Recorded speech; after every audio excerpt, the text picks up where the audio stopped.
The day I graduated with honors from a 4-year engineering program, my parents weren't in the crowd.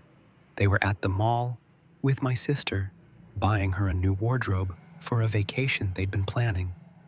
A vacation I found out later I wasn't invited to either. I stood at that podium in front of 800 people and accepted my degree alone. No family, no photos, no one in the bleachers holding a sign with my name on it.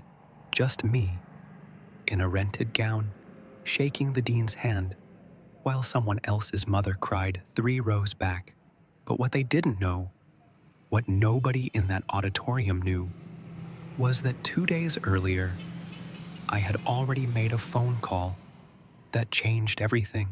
And by the time my family landed back from that vacation 6 weeks later, the financial ground beneath their feet had already shifted, not because of anything dramatic, not because of a fight or a confrontation, because of a quiet man named Arthur who bought a piece of land in 1987 and spent 30 years waiting for the right moment to hand it to the right person. That person was me, and that moment was exactly this. My name is Daniel. I'm 24 years old, and for most of my life, I played a very specific role in my family.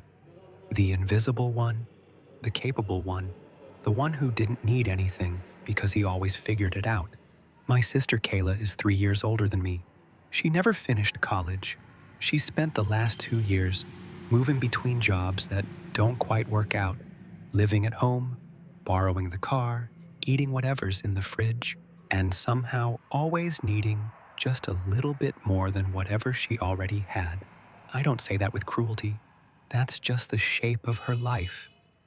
And it's the shape my parents organized themselves around. Me, I got a partial scholarship to a state engineering program 4 hours from home. The rest, tuition, housing, books, transport, the occasional emergency, I covered with money from a savings account my late grandfather had established for me when I was 7 years old. He died when I was 12, but he'd been putting money in since I was born. By the time I turned 18, there was $61,000 in that account. It was jointly held under my parents' names until I reached legal age, but we all understood it was mine. My grandfather had made that clear in the paperwork. My parents knew about that account. They also knew I trusted them with it, and to their credit, they never touched it. Every dollar I spent on 4 years of engineering school came from my grandfather's savings. My parents contributed nothing financially, and I never asked them to. I wasn't bitter about that. We weren't a wealthy family. That was fine.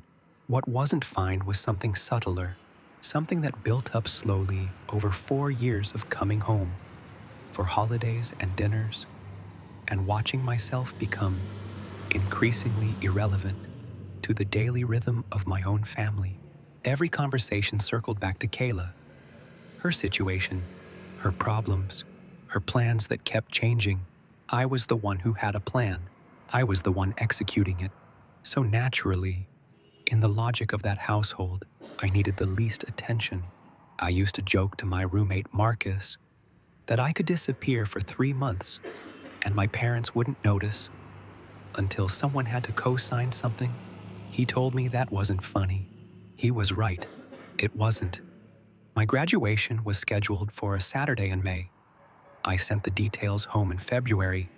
The date, the time, the venue address, everything they'd need. I asked my mom if they were coming. She said, "Of course we'll be there, Daniel." No hesitation. I booked 2 guest tickets and put their names on the list. I made a reservation at a restaurant near the venue for after the ceremony. A nice place, the kind I'd normally never go to, because I wanted the day to feel like something. I spent 2 weeks thinking about it more than I should have. 3 weeks before the date, Kayla announced she wanted to go to Cancun. I didn't find out from my parents. I found out from a text my mom accidentally sent to me instead of Kayla. It said, "Don't tell Daniel yet. We'll figure out how to explain it." I called my mom within the hour, she said. And I want to be precise here, because I've replayed this sentence more times than I can count. The flights were cheap, and Kayla really needs a mental health reset. You understand, right? You're so much more independent than she is. You'll be fine. I asked her directly, "So you're not coming to my graduation?" It wasn't really a question by that point. She said they'd celebrate with me when they got back. She said it like it was a reasonable substitution, like graduation dinner in May and dinner at a restaurant in June were interchangeable events.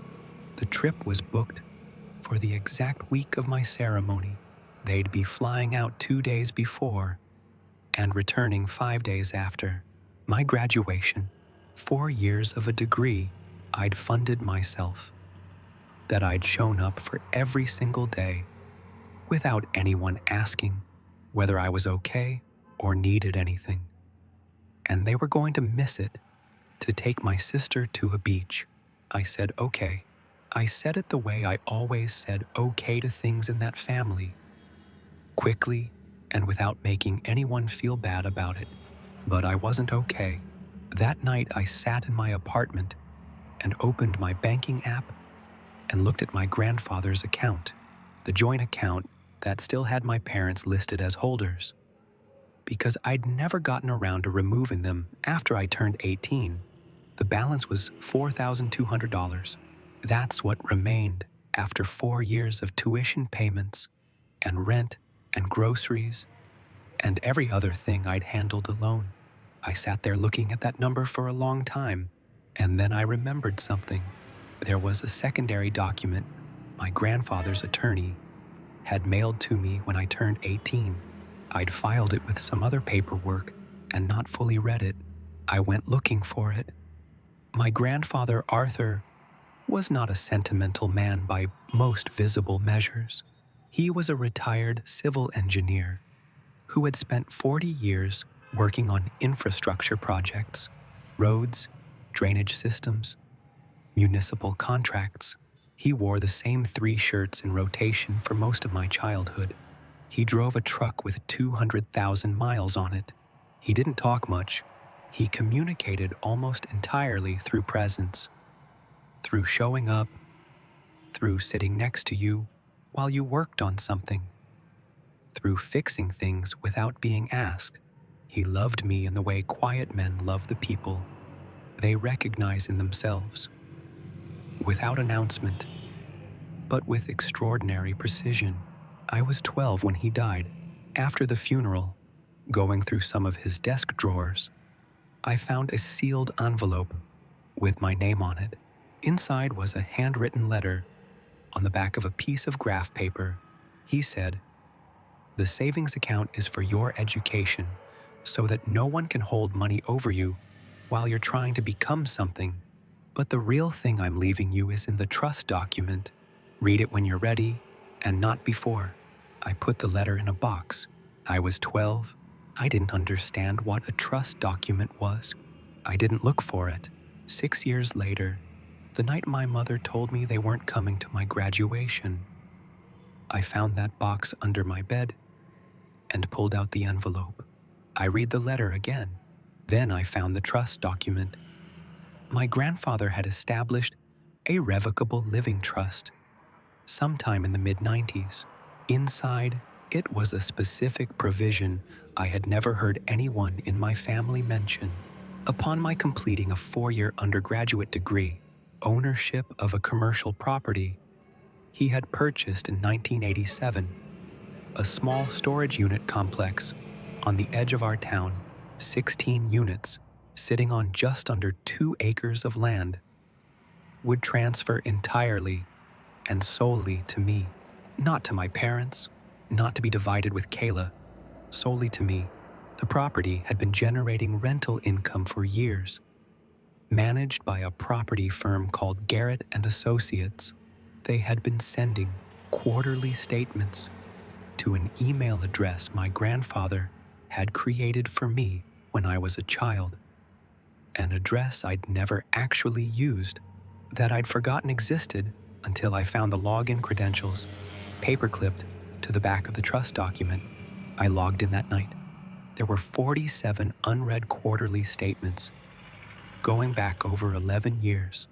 The most recent one showed the property was generating approximately $3,800 per month in net rental income after management fees and maintenance costs. $3,800 every month for years, going into an account I didn't know I had, accumulating in a holding account managed by the firm, waiting for me to claim it. I sat at my kitchen table, reading those statements until 2 in the morning. I didn't tell my parents. I didn't tell Kayla. I didn't tell anyone. I called Garrett and Associates the following Monday morning and introduced myself as the trust beneficiary. I explained the situation. They confirmed everything immediately. They had been waiting for my contact, actually. They walked me through the transfer clause, the income history, the current tenant contracts. Every unit was occupied. Everything was current. Then I called the estate attorney, whose name appeared on the trust documents. A woman named Patricia Chen, who had apparently worked with my grandfather for over a decade. She remembered him without hesitation, said he had been very specific in his instructions, said the property transfer would be processed within 72 hours of my providing proof of degree completion, official transcripts, and a graduation confirmation letter. I sent her the documents that same afternoon. 2 days before I walked across that graduation stage alone, I received a confirmation email. The commercial property, valued by the county assessor at $340,000, was now solely in my name. It came with 11 years of accumulated rental income sitting in a holding account. It came with existing tenants, existing contracts, an existing management firm, and existing monthly cash flow of $3,800 that would continue depositing into my account going forward. I sat in my apartment that evening and looked at the 2 guest tickets on my kitchen counter. I thought about the restaurant reservation I'd already canceled. I thought about my mother's voice saying, "You're so much more independent than she is. You'll be fine." And I thought, yes, I will be, in ways you cannot currently imagine. I walked across the stage alone on a Saturday morning in May. My thesis advisor shook my hand. The dean said my name clearly into the microphone.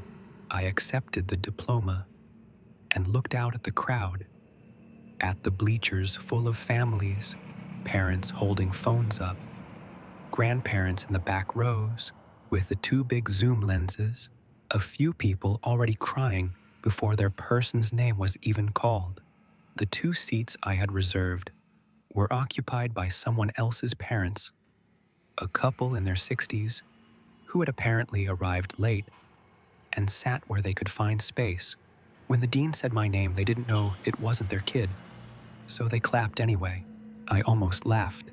I took myself to the restaurant I'd booked, sat at a table for one, ordered the thing I always wanted to order and never did because it was too expensive, ate slowly, watched other graduation parties come in through the window.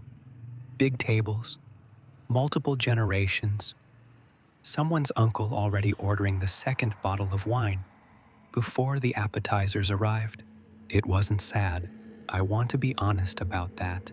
By that point, I had spent 72 hours reading lease agreements, speaking with attorneys, reviewing income statements, and understanding what my grandfather had actually built for me. The grief about the empty seats had already converted into something else, not bitterness, something more like clarity. He hadn't left me $61,000 for school. He had left me $61,000 for school and then left me something else entirely for afterward. something that didn't require anyone's permission, anyone's presence, or anyone's understanding to become mine. He had engineered it precisely. Of course he had. He was an engineer. My family returned from Cancun 10 days after graduation. My mom sent a cheerful text. "We're home. When can we celebrate? Kayla wants to try that new Italian place on 5th. I replied and asked if we could meet for coffee first. Just her and my dad, before the bigger dinner. We met on a Saturday morning at a cafe near their house. They looked rested, tanned.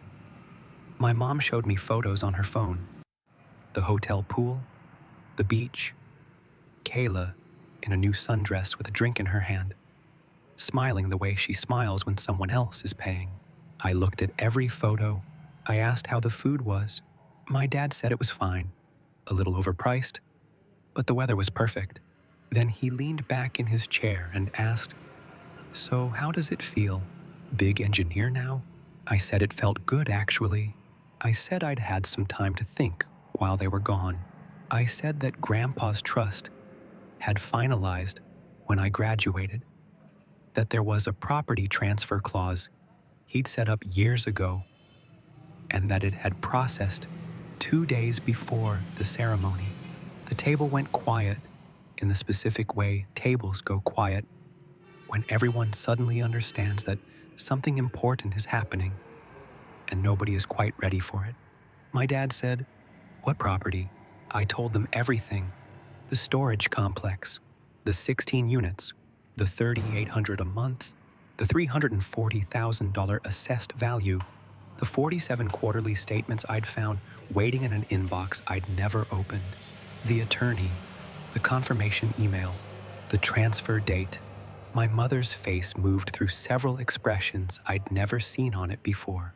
She finally said, "Why didn't you tell us?" I said, "I found out the night you told me you weren't coming to graduation." She started to say something. My dad put his hand on her arm.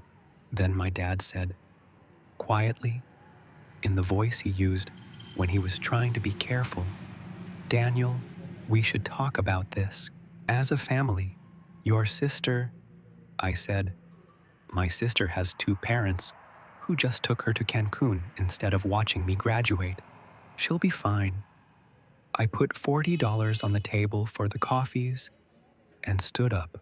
My mom said my name once, the way mothers say a name when they're trying to restart a conversation that's already ended. I said I'd be in touch. I said I loved them. I meant it. Both things were true at the same time. I left. I drove to the property that afternoon, parked in the small lot in front of the main building, a low, clean structure with a gravel path and a row of unit doors painted the same shade of green. They'd probably been painted since 1987. A man was loading boxes into one of the units with his teenage son. They waved at me when I got out of the car. The casual wave of people who assume you belong somewhere because you're standing in it. I waved back. I sat on the hood of my car for a while in the afternoon sun and thought about a man who spent 40 years doing precise, unglamorous, necessary work, designing the infrastructure that held things up, the systems that moved water and weight and load without anyone noticing unless they failed, a man who communicated through presence, who showed up, who drove a 200,000-mile truck, who wrote me a note on graph paper when he was dying and said, "Read it when you're ready." I think he knew, somehow, that I would need it most at exactly the moment when someone told me I'd be fine without it. I think he understood what it feels like to be the person in a family who holds things together quietly, who gets thanked least for the things that cost the most. I think he wanted to make sure that person had something that no one could miss, and no one could take, and no one had to approve of or celebrate in order for it to be real. He built it out of concrete and rental income and 40 years of work and left it in an email inbox I forgot existed, and I found it on the worst night of a day I won't forget, and now it's mine. If you're the person in your family who always handles it, the independent one, the capable one, the one people say, oh, they'll be fine, about without really checking, I want you to sit with this for a second. Not everyone has a grandfather who planned this carefully, I know that.